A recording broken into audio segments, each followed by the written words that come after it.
ಲೋಕಸಭೆಯ ಪ್ರತಿಪಕ್ಷ ನಾಯಕ ರಾಹುಲ್ ಗಾಂಧಿ ಅಮೆರಿಕ ಪ್ರವಾಸದಲ್ಲಿ ಅನಿವಾಸಿ ಭಾರತೀಯರ ಜೊತೆಗೆ ಸಂವಾದವನ್ನು ನಡೆಸ್ತಾ ಇದ್ದಾರೆ. ಬಿಜೆಪಿಯನ್ನು ಟೀಕಿಸುವಂತಹ ಭರದಲ್ಲಿ ಸಿಕ್ಕರು ಧರಿಸುವಂತಹ ಟರ್ಬನ್ ಬಗ್ಗೆ ಪ್ರಸ್ತಾಪಿಸಿ ವಿವಾದಕ್ಕೆ ಸಿಲುಕಿದ್ದಾರೆ. ಈಗ ಬಿಜೆಪಿ ನಾಯಕರು 1984ರ ಸಿಖ್ ಹತ್ಯಾಕಾಂಡವನ್ನು ಪ್ರಸ್ತಾಪಿಸಿ ತಿರುಗೇಟು ಕೊಡ್ತಾ ಇದ್ದಾರೆ. ಲೋಕಸಭಾ ವಿಪಕ್ಷ ನಾಯಕ ರಾಹುಲ್ ಗಾಂಧಿ ಅಮೆರಿಕ ಪ್ರವಾಸದಲ್ಲಿದ್ದಾರೆ. ವರ್ಜೀನಿಯಾದಲ್ಲಿ ಅನಿವಾಸಿ ಭಾರತೀಯರನ್ನ ಉದ್ದೇಶಿಸಿ ಮಾತಾಡಿದ್ರು. ಭಾಷಣದುದ್ದಕ್ಕೂ ಬಿಜೆಪಿಯವರನ್ನ ಟಾರ್ಗೆಟ್ ಮಾಡಿ ಮಾತಾಡ್ತಾ ಭಾರತದಲ್ಲಿನ ನಿರುದ್ಯೋಗ ಸಮಸ್ಯೆ, ಆರ್ಎಸ್ಎಸ್ ಬಗ್ಗೆ ಪ್ರಸ್ತಾಪಿಸಿ ವಾಗ್ದಾಳಿ ನಡೆಸಿದ್ರು. ಜೊತೆಗೆ ಪ್ರಧಾನಿ ಮೋದಿ ಪಂಜಾಬ್ನ ಗೋಲ್ಡನ್ ಟೆಂಪಲ್ನಲ್ಲಿ ಸಿಖ್ ಪೇಟ ತೊಟ್ಟು ಬಂದಿದ್ದನ್ನ ಪ್ರಸ್ತಾಪಿಸ್ತಾ ಸಿಖ್ಖರ ಬಗ್ಗೆ ಮಾತನಾಡಿ ವಿವಾದವನ್ನ ಮೈಮೇಲೆ ಏಳ್ಕೊಂಡಿದ್ದಾರೆ.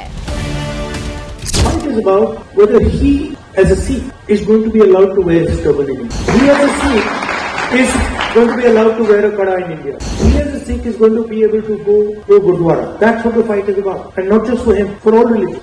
What the RSS is basically saying is that certain states are inferior to other states. India is called a union of states. In the constitution it's written clearly. वो कहते नहीं यूनियन नहीं है, ये सब अलग अलग हैं और इन सब में से एक सबसे जरूरी है, एक सोच सबसे जरूरी है, उसका हेडक्वार्टर नागपुर में है. You are the bridge between these two great unions of states. Rahul ಗಾಂಧಿಯ ಹೇಳಿಕೆಗೆ ತಿರುಗೇಟು ನೀಡಿದ್ರು ಬಿಜೆಪಿ ನಾಯಕ ಹರ್ದೀಪ್ ಸಿಂಗ್ ಪುರಿ. 1984ರಲ್ಲಿ ಸಿಖ್ ಸಮುದಾಯವು ಪೇಟ ಧರಿಸಲು ಹೆದರುತ್ತಿದ್ದರು. ಗಲಭೆಯ ಸಮಯದಲ್ಲಿ 3000 ಅಮಾಯಕರನ್ನು ಕಾಂಗ್ರೆಸ್ ಕೊಂದಿದೆ ಅಂತ ಕಿಡಿಕಾರಿದ್ರು. राहुल गांधी जी जब लीडर ऑफ ऑपोजिशन नहीं भी थे, ईदर इग्नोरेंस और अ लैक ऑफ अंडरस्टैंडिंग और नॉलेज, बट ऑफ लेट मैं देख रहा हूं कि he is not in that mode. कुछ ऐसे इश्यूज हैं sensitive which involve our national identity, our unity, the strength of our unity in diversity. इन चीजों के बारे जब वो बयान देते हैं तो मुझे लगता है कि ये a pogrom was carried out against the Sikh community. 3,000 innocent people were killed. People were dragged out of their homes and tires were put around them.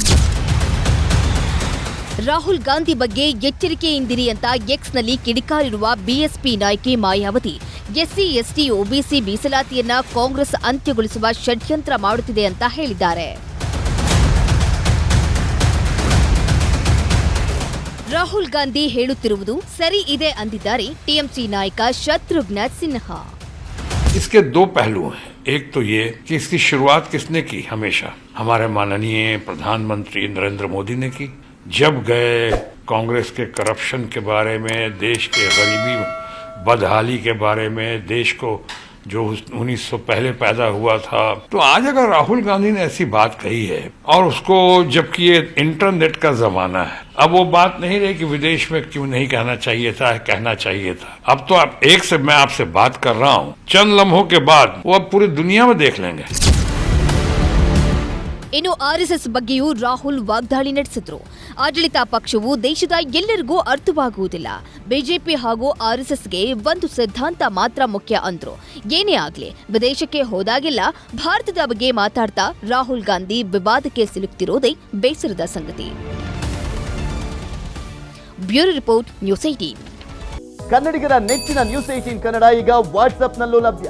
Karnataka, ದೇಶ, ವಿದೇಶಗಳ 360 ಡಿಗ್ರಿ ಸುದ್ದಿಯ ವಿವರಗಳನ್ನ ನಿಮ್ಮ ಕೈ ಬೆರಳುಗಳಲ್ಲೇ ಪಡಿಲಿಕ್ಕೆ ಈ QR ಕೋಡ್ ಅನ್ನ ಸ್ಕ್ಯಾನ್ ಮಾಡಿ, ನಮ್ಮ ಚಾನಲ್ ಫಾಲೋ ಮಾಡಿ, ನೋಟಿಫಿಕೇಶನ್ ಆನ್ ಮಾಡಿ.